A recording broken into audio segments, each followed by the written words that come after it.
The school, home to boys and girls hoping to become users of magic, is abuzz with one question. What tricks should they play on the town for the upcoming Halloween festival? The student who puts their education to good use and comes up with the most wonderful trick will be given a coveted title. The girl with wavy hair and her best friends, the boy with spiky hair and the bespectacled girl are thrilled to show off their skills.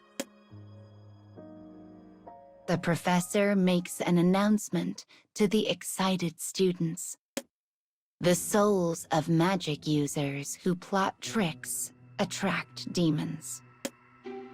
And demons will do anything to lead children astray.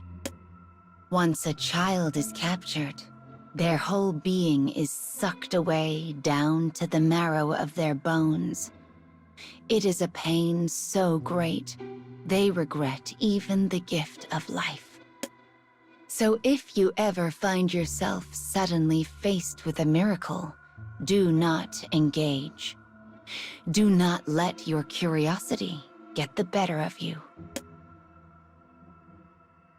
But none of the students are listening. It is then that a boy, one particularly fond of tricks, yells out, "I will be the king of Halloween this year." A fervor sweeps the school, and the girl with wavy hair swears she will not lose.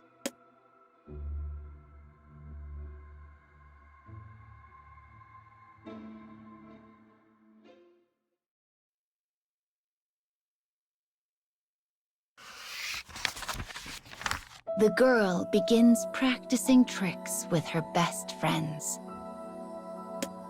Another day flies by, and before they know it, the night is upon them. They are seeking a level of perfection befitting the ruler of Halloween.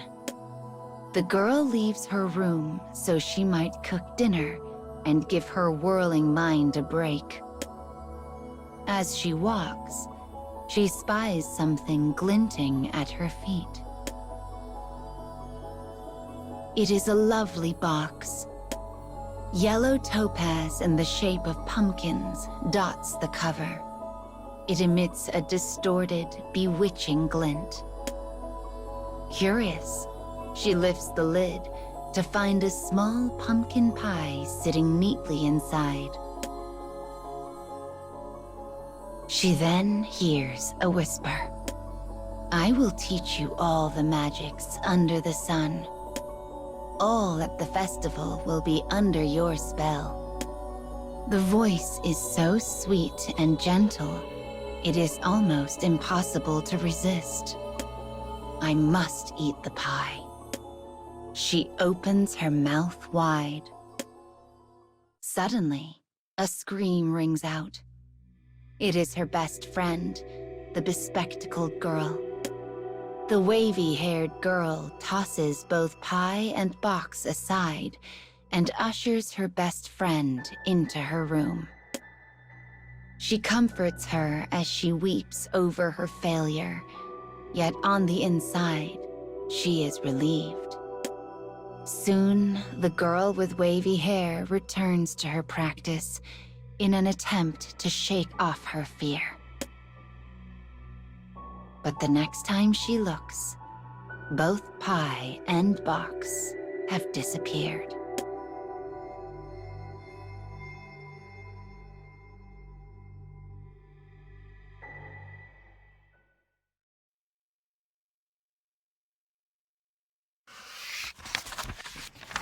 On the day of the festival, the girl and her friends continually shock the townsfolk. Tiny lamps in the shape of skulls and pumpkins erupt from a large box. Bursts of sound and light explode from their staves. A moment later, they transform into various sweets and pastries that rain down upon the onlookers. Even if it is not enough to earn them the title, this is the spell the best friends created together, and it is their joy.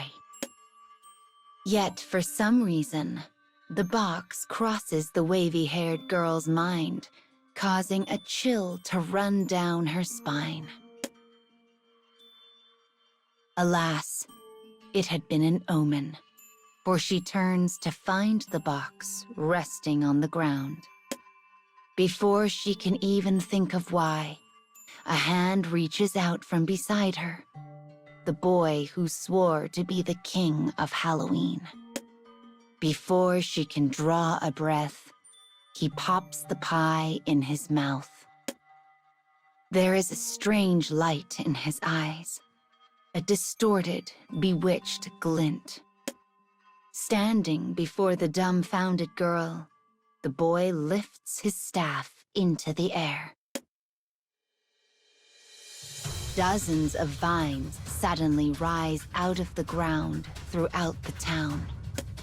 They twist together like snakes before taking on the shape of a giant tree. Its branches and leaves shine majestically, reaching upward like a canopy. The townsfolk give a cheer. The students stare, enchanted.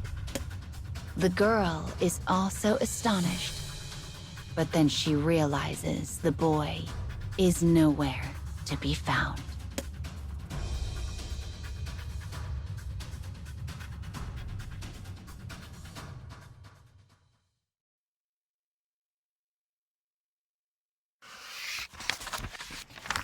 The girl runs then. She rushes to her professor and reports everything she saw.